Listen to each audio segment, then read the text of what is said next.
Olá, seja bem-vindo, bem-vinda ao Conhecimento da Fé, nossa jornada de aprofundamento e de catequese para fortalecermos a nossa fé no aprofundamento da espiritualidade cristã.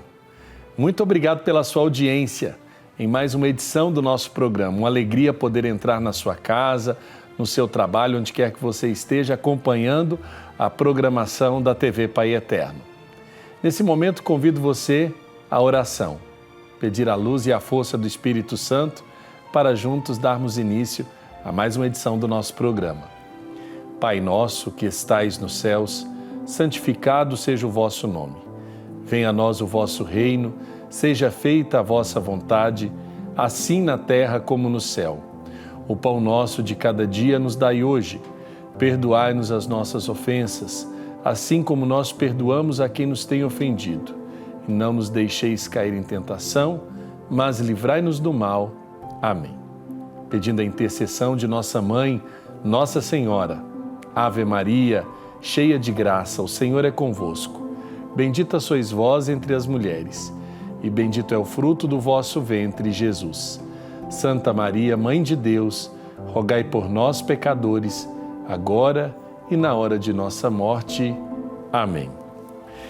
No Natal do ano de 1223, São Francisco de Assis criou o primeiro presépio da história, reunindo pessoas no povoado de Grétio para representar o nascimento de Jesus.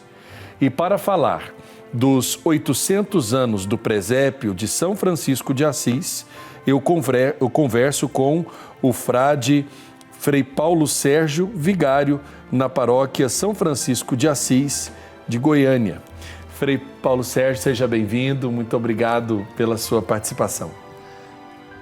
Paz e bem, é sempre um prazer voltar aqui e colaborar, com esse programa, com os outros programas também da TV Pai Eterno, É um prazer muito grande estar contigo, celebrando e trazendo toda essa cultura da espiritualidade que este programa traz para os nossos ouvintes, Então, o prazer é todo meu. Frei, nós começamos então perguntando sobre esse personagem que é fundamental na história da espiritualidade cristã, São Francisco de Assis.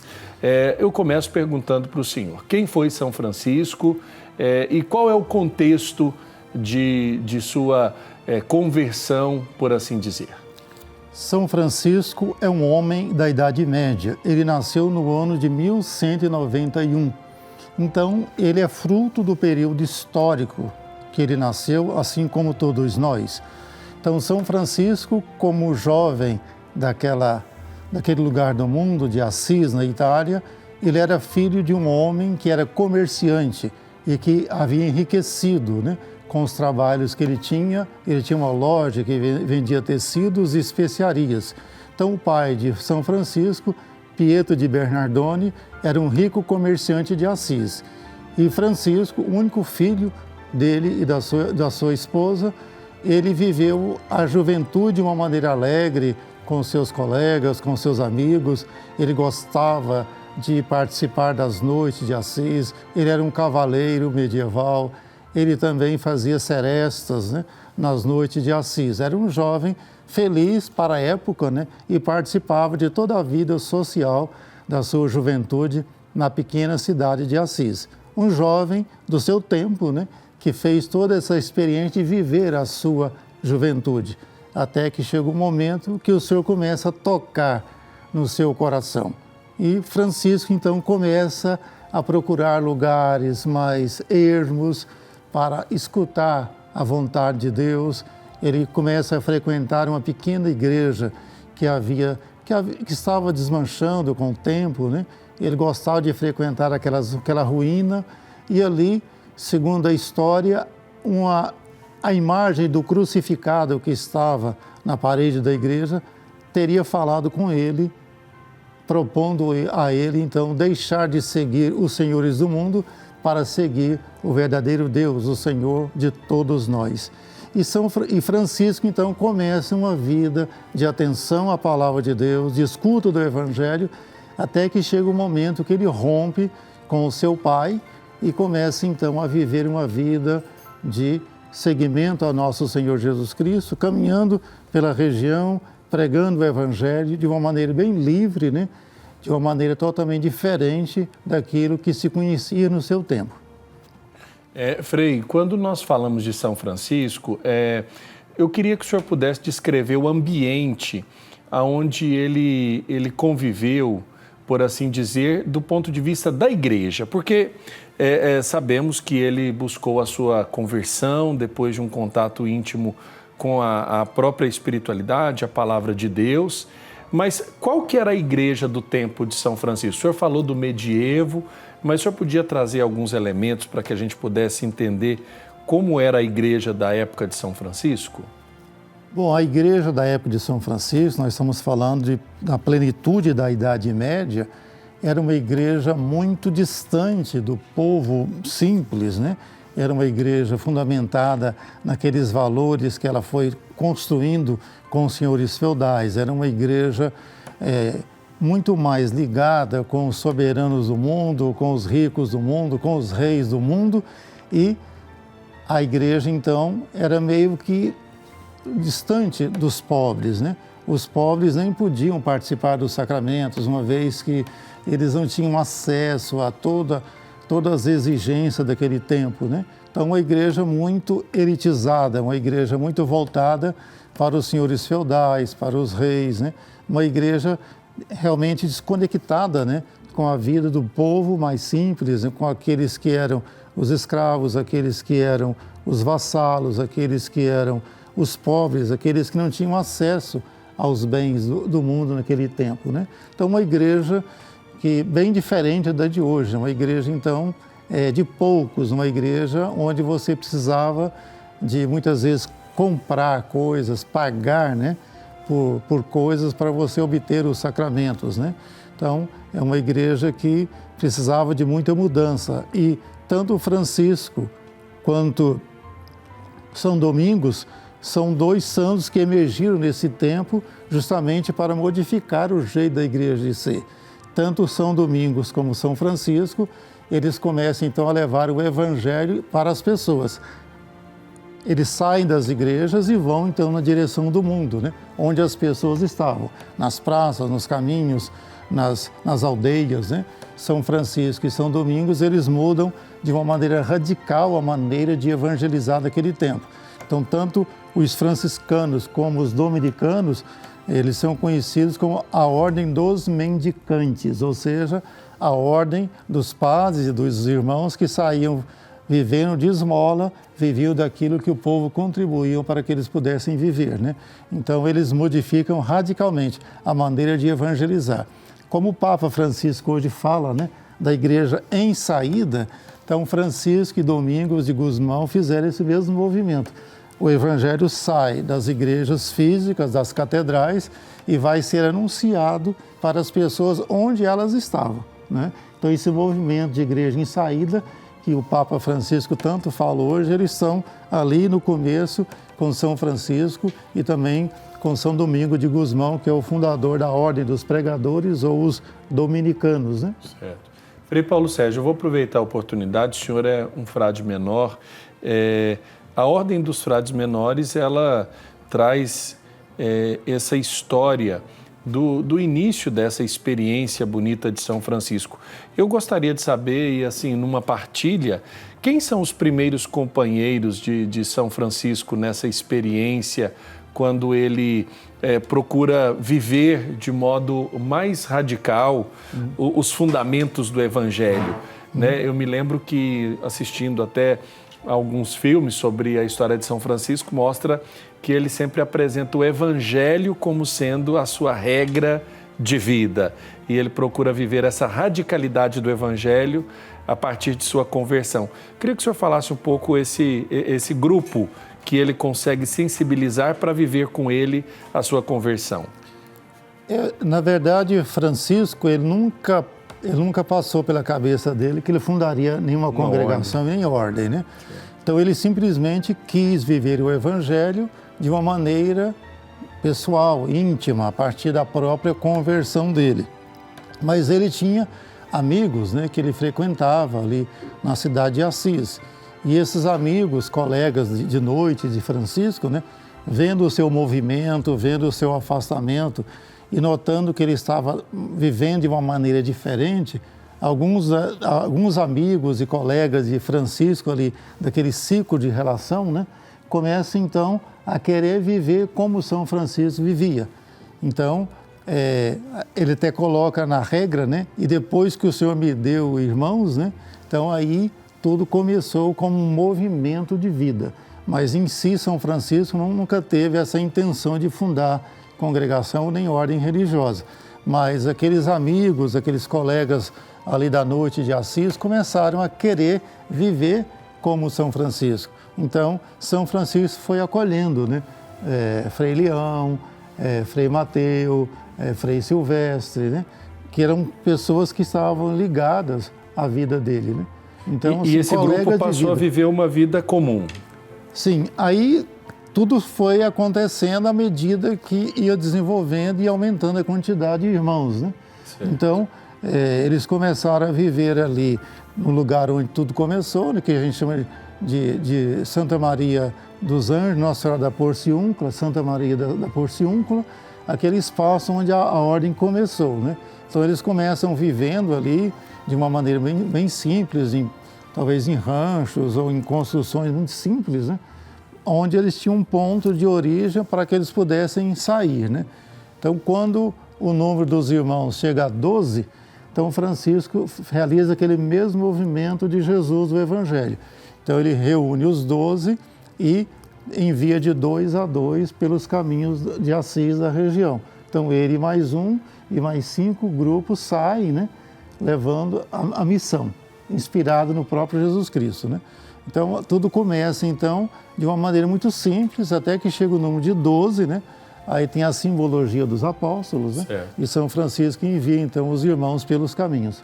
Frei Paulo Sérgio, nós podemos dizer que a radicalidade, a forma de Francisco de Assis de abraçar o seguimento de Jesus, de alguma forma escandalizou os seus e a sociedade de seu tempo? Com certeza, sim. Quando a gente fala de escandalizar, né, nós devemos nos lembrar do significado da palavra. Né?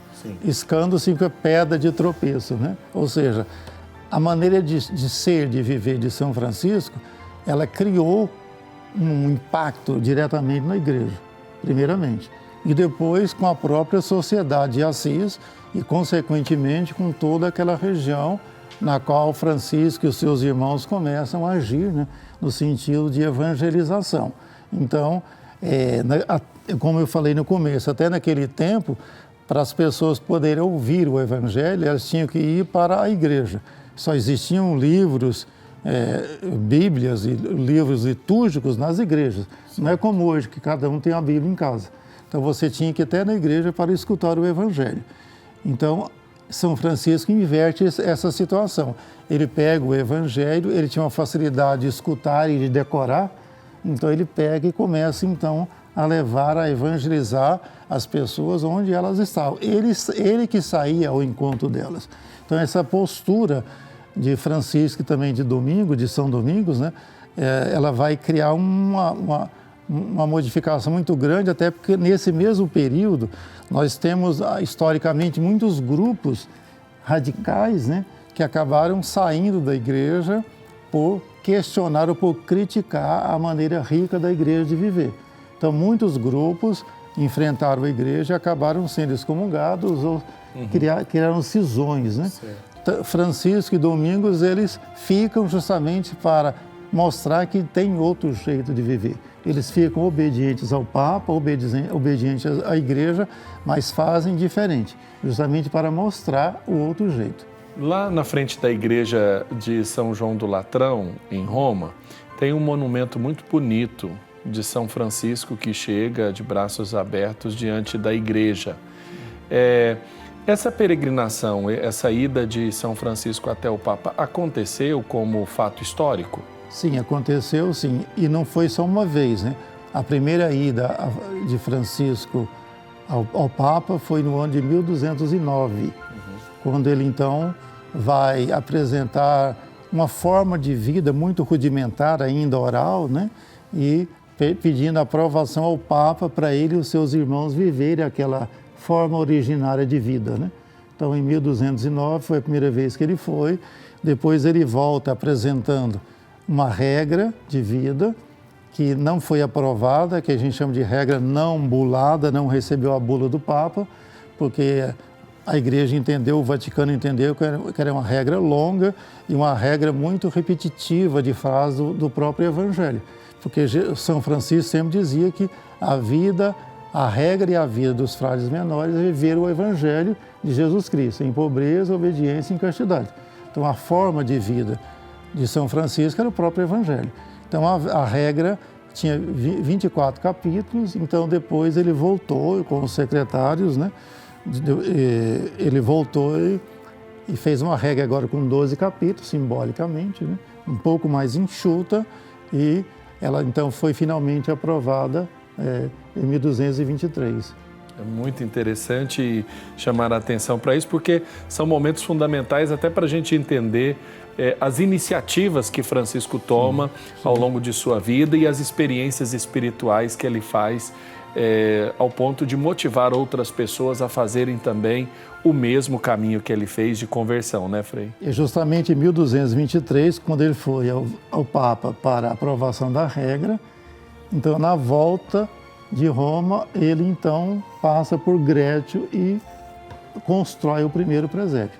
Frei, nós vamos agora para um rápido intervalo. Na volta, eu quero que o senhor fale um pouco sobre essa volta de São Francisco depois da segunda visita ao Papa e esse momento que nós estamos celebrando com toda a Igreja, os 800 anos do primeiro presépio feito por São Francisco de Assis. Nós voltamos daqui a pouco.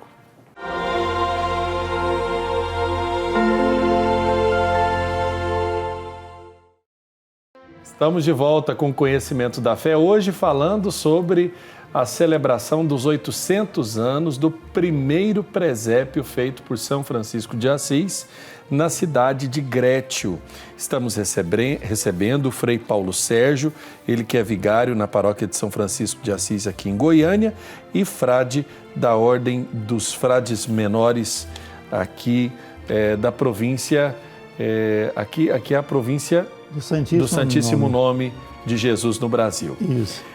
Frei Paulo Sérgio, nós falávamos então que em 1223 aconteceu a segunda visita de São Francisco ao Papa. Sim. Nesse contexto, no retorno dele, ele passa por Grécio. Primeiro, naquele momento na igreja não havia uma lembrança, uma solenidade maior com as festividades do Natal, né? Se enfatizava muito o sofrimento, o contexto da igreja era mais voltado para essas situações do sofrimento do que das celebrações da encarnação. Exatamente. Então, nós temos a própria solenidade, a grande festa do Natal, ela é uma celebração um pouco tardia na própria história da igreja, né? Então, a igreja começou celebrando semanalmente a Páscoa, né? Os cristãos se reuniam no dia do Senhor, o Kyriaké, né? O dia do Senhor, para então fazer memória da última ceia, ou da Eucaristia. E depois, com o passar do tempo, nós temos a celebração da Páscoa anual, né? Como os judeus celebravam de uma maneira mais solene a festa da Páscoa, os cristãos também começaram a celebrar normalmente a festa da Páscoa. Então, depois de algum tempo, os cristãos começam então a fazer uma quaresma de preparação para a Páscoa, né? Inspirada na própria quaresma de Nosso Senhor Jesus Cristo, que passou 40 dias no deserto, né? Se preparando para a missão. Então, isso para mostrar que o calendário litúrgico, como nós conhecemos hoje, né? Com os 4 templos, de uma maneira bem já tranquila, já institucionalizada, ele não nasceu da noite para o dia, né? Foi por séculos, né? Até que tudo isso chegasse à maneira como nós temos hoje, né? Então, o próprio Natal, enquanto festa litúrgica, era um pouco tardio, lá pelo século IV ou V, né? Que começaram então a celebrar a festa da encarnação, a festa do nascimento de Nosso Senhor Jesus Cristo. E no calendário da Igreja Romana do Ocidente, a festa do Natal celebrada no dia 25 de dezembro, e na igreja Católica ortodoxa, ela é celebrada no dia 6 de janeiro. Então, há uma divergência. Nós não sabemos ao certo o dia que Jesus nasceu, né? Não consta no cartório de Belém, né? Se foi registrado, nós não chegamos a esse documento, né?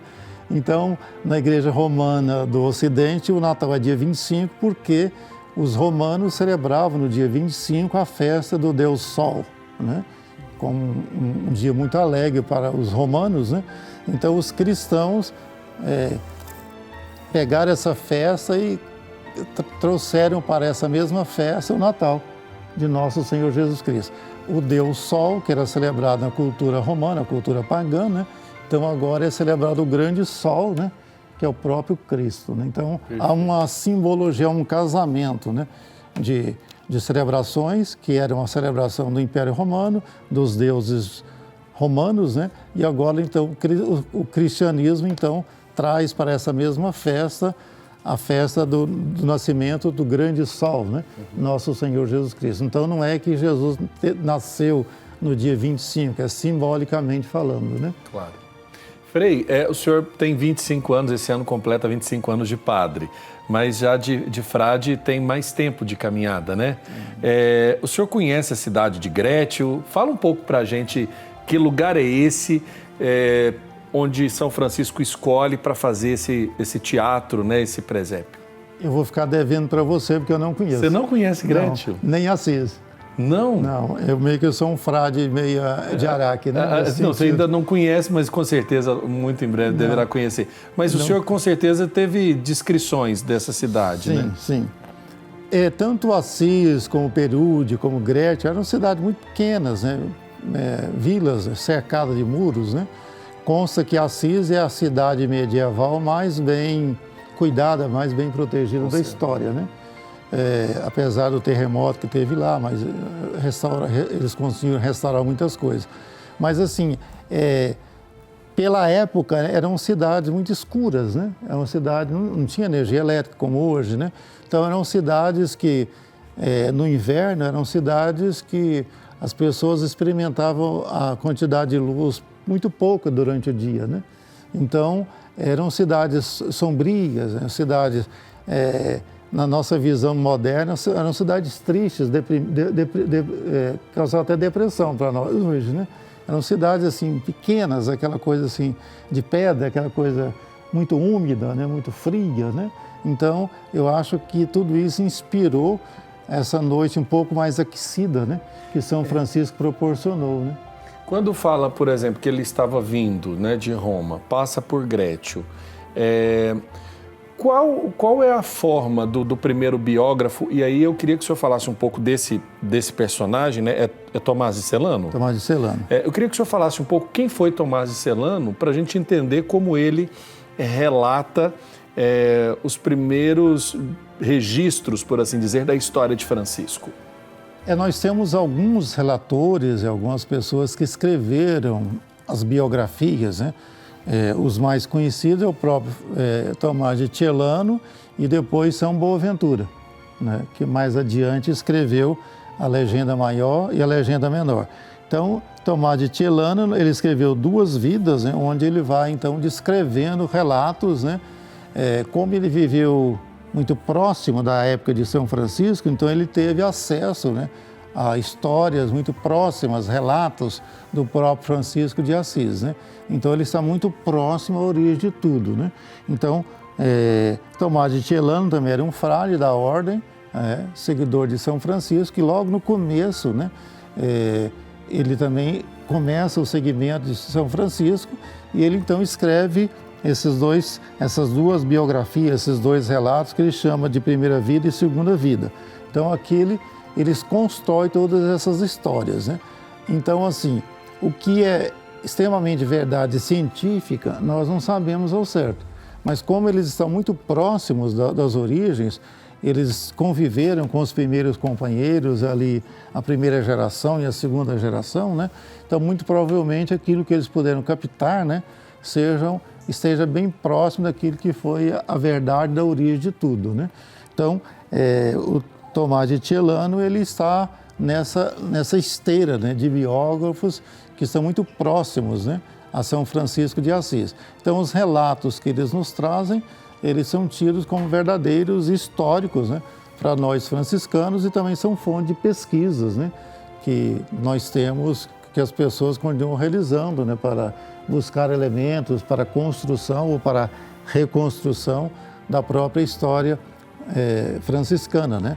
Como nós temos hoje o próprio Papa Francisco restaurando a espiritualidade franciscana como caminho, né, para a retomada da própria igreja, né?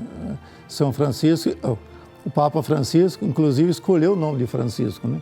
E bebe da espiritualidade franciscana. Apesar dele ser jesuíta, né, ele não escolheu para si o nome de Papa Inácio, né? Ele preferiu Francisco, né? Deus sabe o porquê, né? Eu realmente não sei os motivos pelos quais o Papa Francisco escolheu esse nome e não outro, né? Mas Celano está muito próximo ali das origens e nós temos os escritos dele como muito verdadeiros e como muito próximos, né, de tudo aquilo que foi a origem de tudo, né? Ele chega a ser contemporâneo de São Francisco, podemos dizer, né? Sim, podemos dizer. Como ele relata esse momento da experiência de Grétio?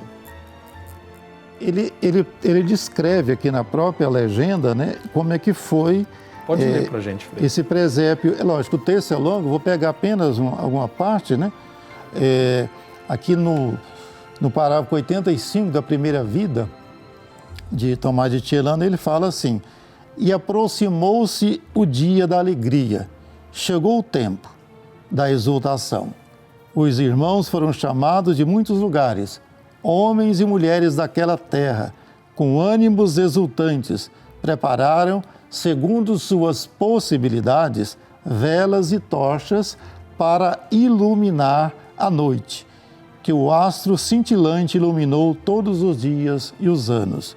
Veio finalmente o Santo de Deus e, encontrando tudo preparado, viu e alegrou-se. E, de fato, prepara-se o presépio. Traz-se o feno, são conduzidos o boi e o burro, ali se honra a simplicidade, se exalta a pobreza, se elogia a humildade. E de Grétio se fez como uma nova Belém. Ilumina-se a noite como o dia e torna-se deliciosa para os homens e animais. As pessoas chegam ao novo mistério e alegram-se com as novas alegrias. O bosque faz ressoar as vozes e as rochas responderam aos que se rejubilam. Os irmãos cantam, rendendo os devidos louvores ao Senhor, e toda a noite dança de júbilo. O Santo de Deus está de pé diante do presépio, cheio de suspiros, contrito de piedade e transbordante de admirável alegria. Celebra-se a solenidade da missa sobre o presépio, e o sacerdote frui uma nova consolação.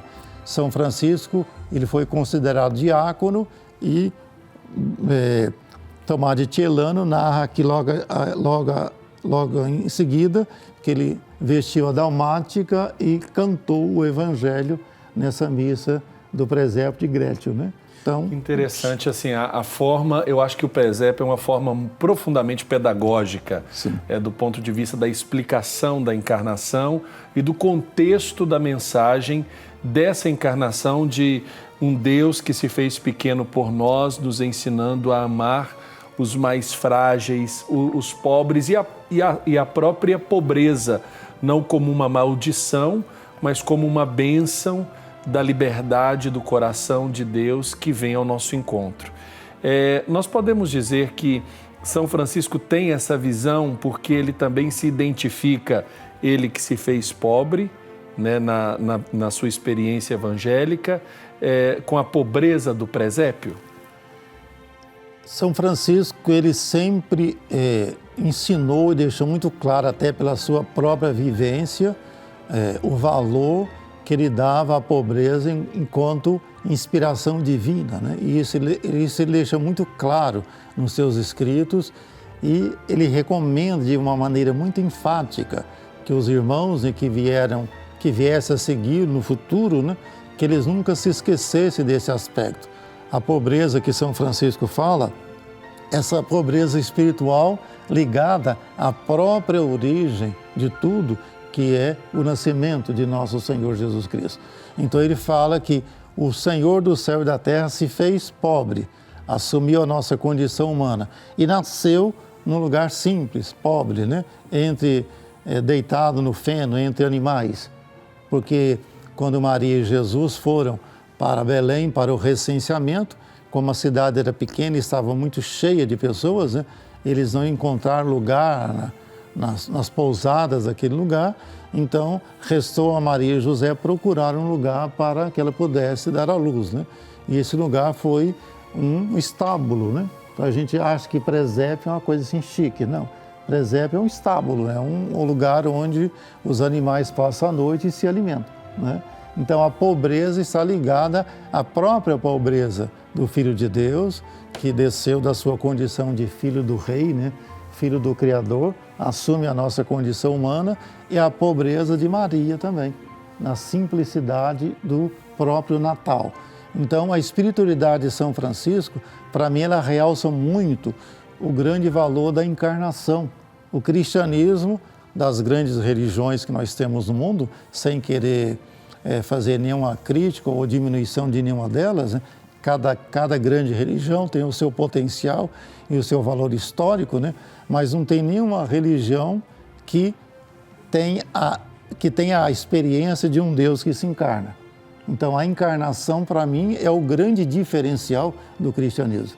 Então, quando São Francisco traz a encarnação, traz o presépio, celebra o Natal, ele está mostrando para nós que a nossa espiritualidade, a espiritualidade cristã, ela nunca pode ser desconectada da encarnação, ou seja, do Natal, do nascimento do Cristo na história do mundo, né? Então esse é o grande presente de Deus para a humanidade. O próprio Filho nos é dado, o próprio Filho vem para assumir a nossa condição humana. Se fez pobre por quê? Porque ele se despiu da sua grandeza de Filho de Deus e desceu, né, na condição humana, se encarnou no seio de Maria, através do anúncio do anjo Gabriel, que é o anjo mais precioso, porque ele que veio trazer a grande notícia, né? E essa grande notícia, ela passa pelo sim de uma mulher, né? Então, a história da salvação, na perspectiva cristã, ela é fantástica, né? E o espírito da pobreza ou da encarnação, para mim, é o grande diferencial. O cristianismo, para mim, é a religião da encarnação do amor de Deus. Não tem outra expressão maior do que essa. E eu acredito que isso perpassa a vida de muitos fundadores, né? Faço aqui a memória, por exemplo, Santo Afonso, como um bom napolitano, gostava muito dos presépios e tinha uma coleção de presépios e colocou como um dos pilares de nossa espiritualidade a devoção à encarnação. Chegando ao ponto, por exemplo, de todos os meses, a cada dia 25 do mês, termos nos conventos, nas casas da congregação, um pequeno Natal, que deveria ser a celebração ali desse mistério da encarnação. Alguns dos nossos, quando do noviciado, chegavam a escrever nesse pequeno Natal cartas ao menino Jesus, para também fomentar essa espiritualidade do afeto para com esta criança que nasce e este Deus que se dobra e vem ao nosso encontro. Mas nós vamos agora para um rápido intervalo, Frei. Na volta, nós vamos falar um pouco mais sobre a mensagem do presépio e principalmente a atualização dessa mensagem na celebração dos 800 anos do primeiro presépio montado na Gruta de Grétio por São Francisco de Assis. Nós voltamos daqui a pouco.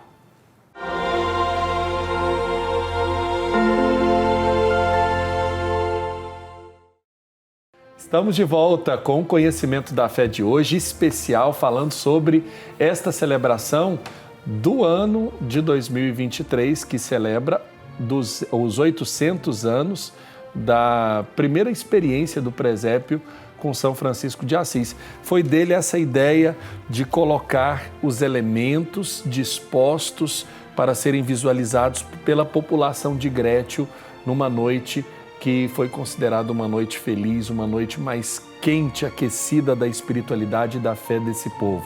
Para falar um pouco mais sobre os 800 anos do presépio, o mistério da encarnação, o Santo Natal, nós estamos recebendo o Frei Paulo Sérgio, ele que é frade da Ordem dos Frades Menores e vigário da paróquia de São Francisco de Assis, aqui em Goiânia.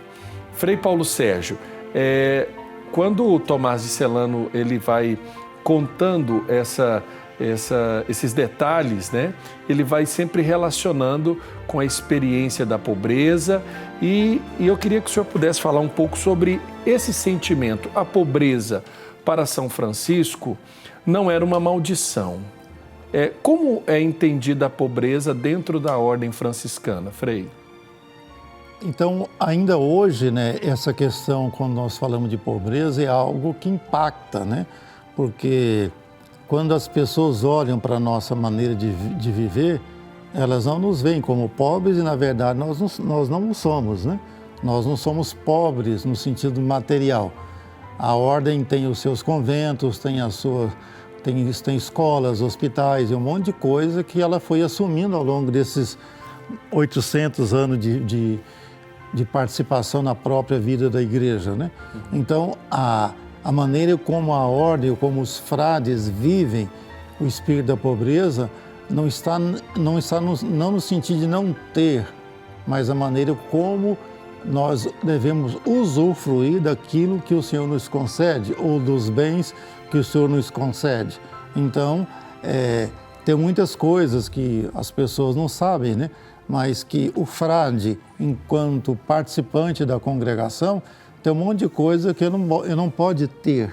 Ele não pode ter conta no banco, ele não pode receber salário para ele, né? Quando ele trabalha, o dinheiro que ele recebe vai diretamente para o convento, né? É o guardião que administra, né? Ele não fica com o dinheiro no bolso e nem tem conta bancária no nome dele. Sim. Então, isso é uma maneira que a ordem foi encontrando para lidar melhor com essa questão do dinheiro, que é sempre uma coisa muito perigosa, né? Sim. Então, se não houver um certo cuidado com isso, né, tudo descamba demais, né? Então, a pobreza, como São Francisco entendia, não era uma maldição, mas uma maneira de viver, de estar no mundo, né? Como seguidores ou seguidoras de nosso Senhor Jesus Cristo, confiando, acima de tudo, na divina providência.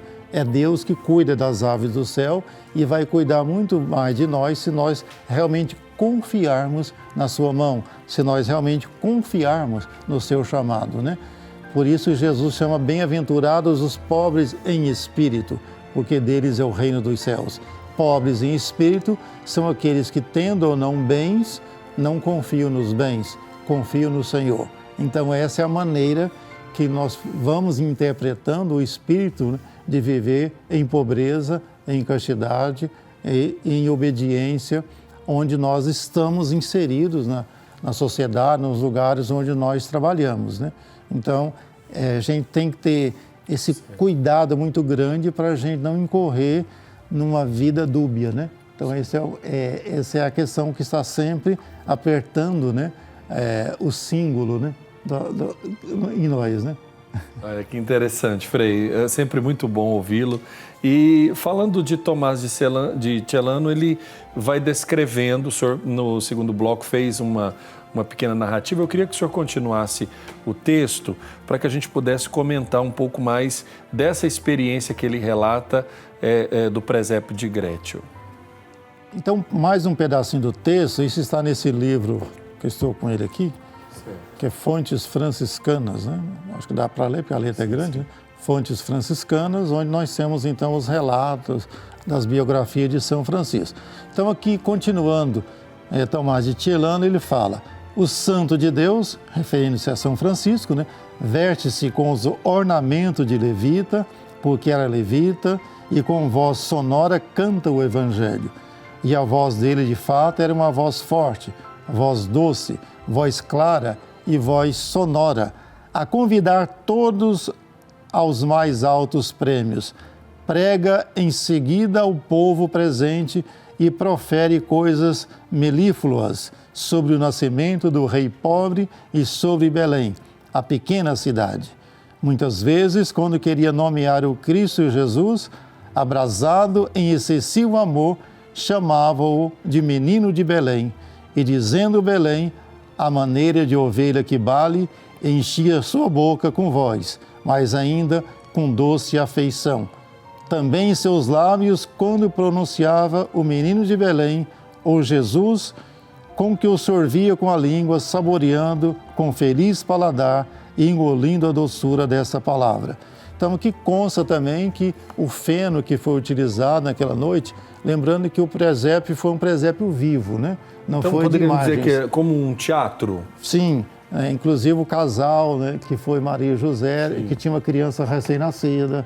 Então, foi tudo vivo, os animais, os casais, as pessoas, o boi, o jumento, era lugar de ovelhas, né? Então, foi um cenário totalmente vivo. E as pessoas que se participaram, né, com as tochas, com as velas e cantavam, né?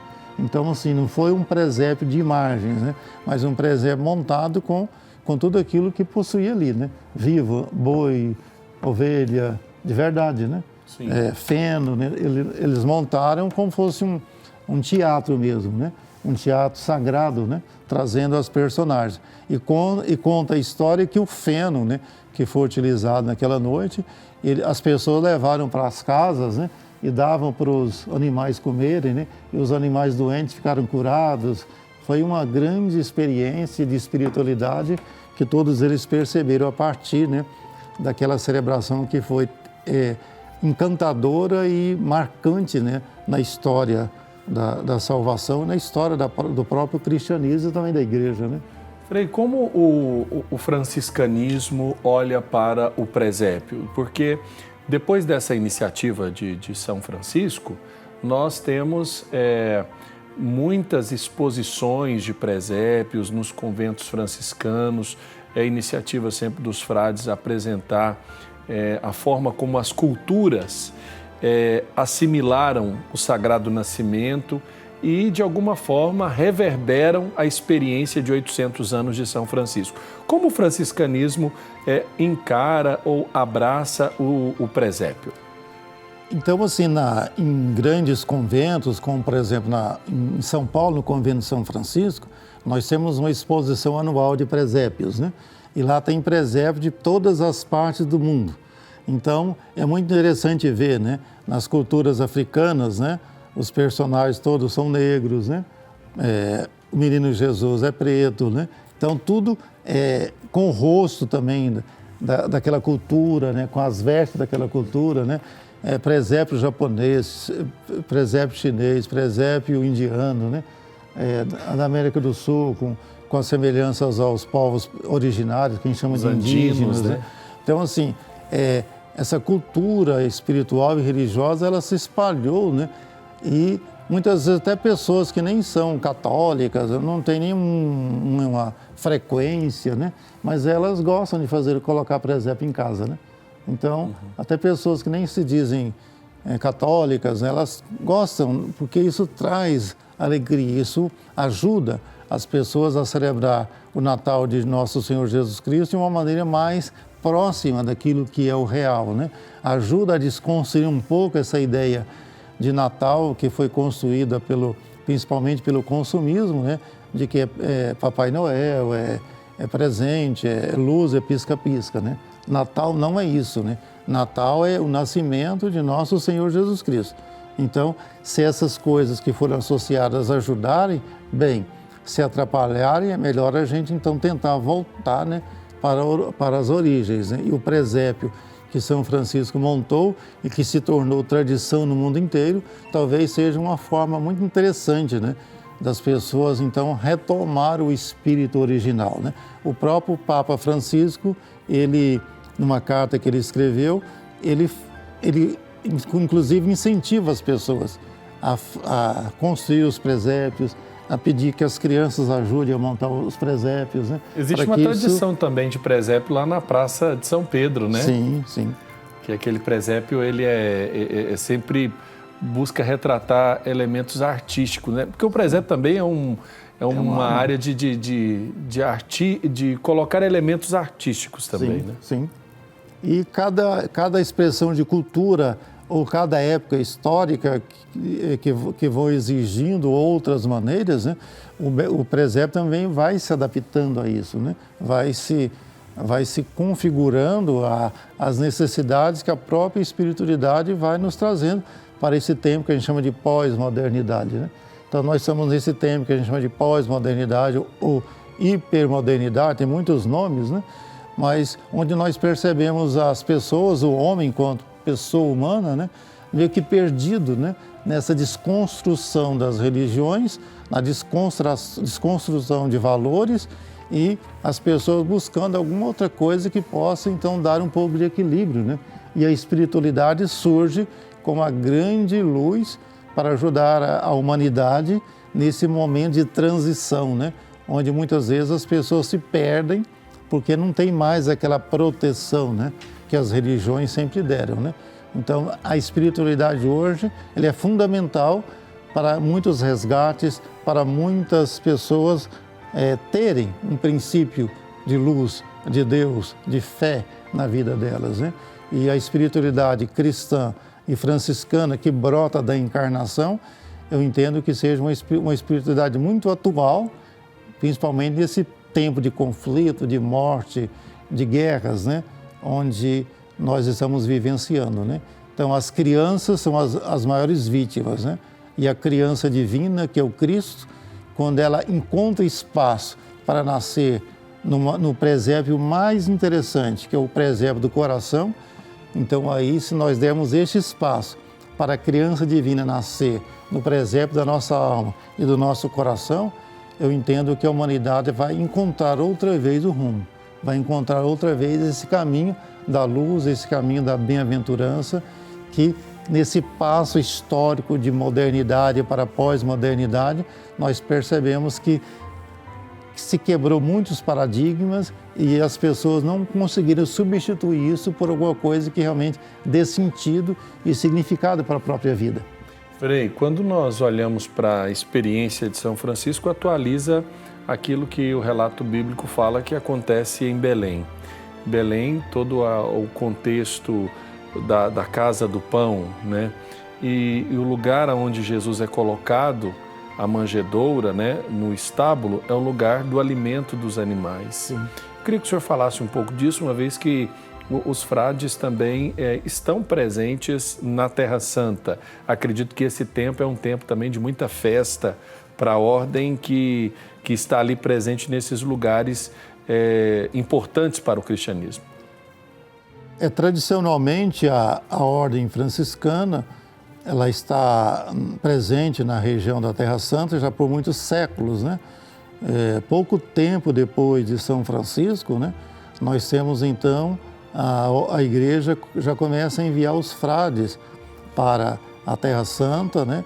E eles acabaram sendo os únicos que eram aceitos, né, pelos seguidores do Islã, o islamismo, né? Isso devido àquela visita histórica, né, que São Francisco fez ao sultão Melick, né? Então, São Francisco foi à Terra Santa naquele tempo e visitou o sultão Melick, tentando então levar o evangelho. O sultão não se converteu, mas ele ficou encantado com a maneira humilde com que São Francisco então foi apresentar Cristo para ele, né? Então, por causa dessa visita histórica, os muçulmanos só aceitavam os franciscanos lá na região. Então, devido a essa cultura de paz que São Francisco sempre proporcionou, ecumênica, né, aberta, então nós temos hoje essa presença histórica dos franciscanos na Terra Santa.